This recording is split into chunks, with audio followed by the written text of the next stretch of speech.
Le ministre des Finances vient de lâcher une bombe, oui, aux médias Al País espagnol, sur la qualité et la quantité de munitions qui sont actuellement à la disposition de l'état-major ukrainien. Et alors, M. Sergueï Marchenko dit que l'Ukraine ne pourra pas tenir plus de 6 mois si l'aide américaine venait à s'arrêter. Donc, il estime que si Donald Trump venait à décider de mettre un terme à l'aide américaine, l'Ukraine pourra tenir juste, ne pourra tenir juste que le premier semestre 2025. En dehors de cela, donc c'est terminé, l'Ukraine va s'écrouler. D'ailleurs, l'Ukraine est en train de s'écrouler. Mesdames et messieurs et mesdemoiselles, n'oubliez pas de vous abonner à ma chaîne YouTube si ce n'est pas encore fait. Continuez à vous abonner effectivement et à partager la vidéo dans tous les groupes aussi. Activez la cloche de notification pour ne plus rater mes émissions. Mon but, c'est de vous informer et de décortiquer ces informations. Si vous avez aussi un petit temps, vous pouvez jeter un coup d'œil sur notre page Facebook, le géopolitologue. Voilà, ça ne vous coûte absolument rien. Vous vous abonnez là-dessus, puis vous continuez le visionnage de l'émission. Kiev tiendra 6 mois sans aide américaine, selon le ministre ukrainien des Finances. C'est pas moi qui le dis. Voilà, moi je ne fais que vous informer. Exactement. Si un arrêt de l'aide américaine est acté sous M. Donald Trump, l'armée de Kiev pourra tenir le front juste 6 mois, a indiqué au quotidien Al País le ministre ukrainien des Finances. L'Ukraine pourra poursuivre le conflit jusqu'au terme du premier semestre 2025, si l'aide américaine s'interrompt avec l'arrivée au pouvoir de M. Donald Trump, a déclaré M. Sergueï Marchenko, ministre ukrainien des Finances au quotidien El País. Il dit, je cite, mesdames et messieurs, parce qu'ils ont amassé énormément de munitions. Vous savez, M. Biden l'a dit, je vais mettre l'Ukraine dans les bonnes positions avant la fin de mon mandat. D'accord?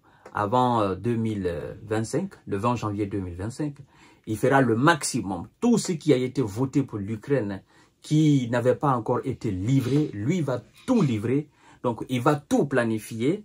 Il fera tout ce qui a été dit, tout ce qui a été fait par le Congrès en faveur de l'Ukraine. Il va tout positionner de façon que M. Donald Trump ne puisse les arrêter. C'est-à-dire, c'est comme une balle tirée. Vous chargez le pistolet et puis vous tirez. Mais la balle n'est pas encore sortie du canon du pistolet.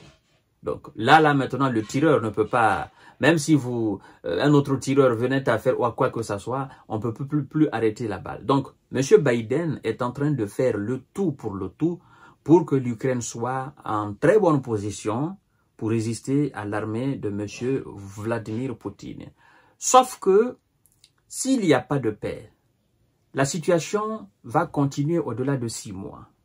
Elle va continuer au-delà d'une année. Elle va continuer au-delà de 2 ans. Mais bon, je doute très fort que s'il n'y a pas d'aide et que Volodymyr Zelensky venait à refuser toute forme de paix de M. Donald Trump, qu'est-ce qui va se passer? La Russie va finir l'Ukraine avant même 6 mois.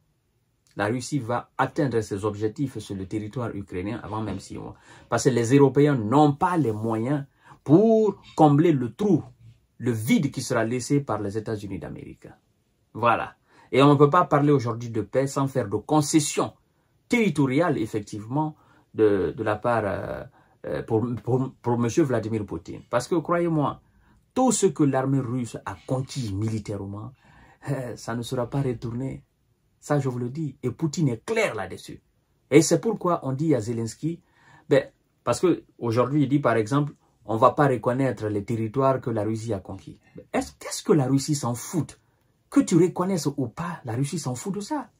Elle a déjà conquis cette partie. Et tu continues de mener des opérations militaires là-bas, elle va continuer à bombarder les autres coins. Hein? Les autres coins que tu peux dire oui, ces coins-là sont aujourd'hui sous le contrôle de l'armée ukrainienne, ben, il n'y a pas de zone en Ukraine qui est véritablement sous le contrôle, qui est inatteignable pour l'armée russe. La preuve en est que à chaque fois que la Russie fait des opérations aériennes, ça touche toutes les parties de l'Ukraine. Donc on ne peut pas dire qu'il y a une partie de l'Ukraine qui est sous contrôle de M. Zelensky, et encore moins de l'OTAN. Donc le ministre des Finances nous dit ceci: nous disposons de suffisamment de ressources, d'armes, de missiles et d'obus d'artillerie pour résister au moins jusqu'à la fin du premier semestre 2025, a-t-il souligné. Au moins. Jusqu'à la fin. Et après la fin du premier semestre, qu'est-ce qui va se passer, monsieur le ministre des Finances? Vous allez vous écrouler. Mais c'est ça. Alors, la principale demande de l'armée est la fourniture de drones, a-t-il ajouté. L'ancien ministre, monsieur Dimitri Kuleba, ministre des Affaires étrangères, donc on appelait le patron de la diplomatie ukrainienne qui a été démis de ses fonctions par monsieur Zelensky, avait admis en Espagne, je crois très bien, je me souviens très bien, je crois que c'était quelque chose, une conférence ou réunion des partis socialistes espagnols. Lui, il a assisté et de là-bas, c'est là où il a dit clairement que si on doit faire une comparaison entre la Russie et le bloc occidental, il dit que carrément, dans le domaine du réalisme, la Russie dépasse largement les Occidentaux. En fait, M. Kuleba a admis que ce que Poutine dit, c'est ce qu'il fait, et ce qu'il fait, c'est ce qu'il dit. Du côté occidental, on dit, mais on est trop lent à le faire ou on ne le fait même pas. On se contente tout simplement des déclarations.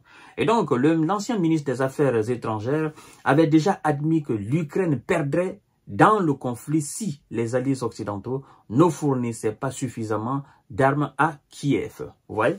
Donc, c'était le même jour, il avait fait la même déclaration, je me souviens très bien, j'ai même animé une émission là-dessus. Et donc, tout le monde aujourd'hui est unanime, ben, c'est clair. Hein?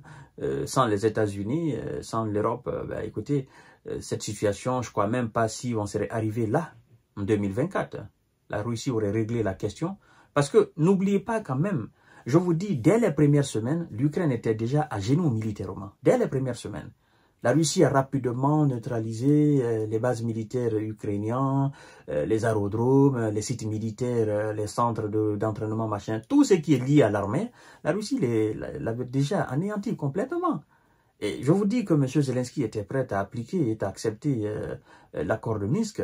Mais c'est quand les gens là sont rentrés dans la danse que, bon, il s'est cru, voilà, le prince charmant, invisible. Et c'est ce qui nous a amené là. Malgré tout ça là, malgré que ces Occidentaux, n'est-ce pas, le soutiennent, hein, toujours, il perd sur le terrain. C'est lui qui perd son pays. Il y a aujourd'hui au moins 30% du territoire ukrainien qui est sous contrôle de la Russie. Ça, c'est quelque chose qui est pratique. On ne va pas mentir là-dessus. Même si les Occidentaux essayent de réduire ce nombre-là sur les différents plateaux de télévision, mais nous savons carrément que c'est aujourd'hui, il y a au moins 30% du territoire ukrainien qui est sous le contrôle de l'armée russe. Et si la ville de Pokros et la ville de Kourakov venaient à tomber, ben ça sera des défaites immenses.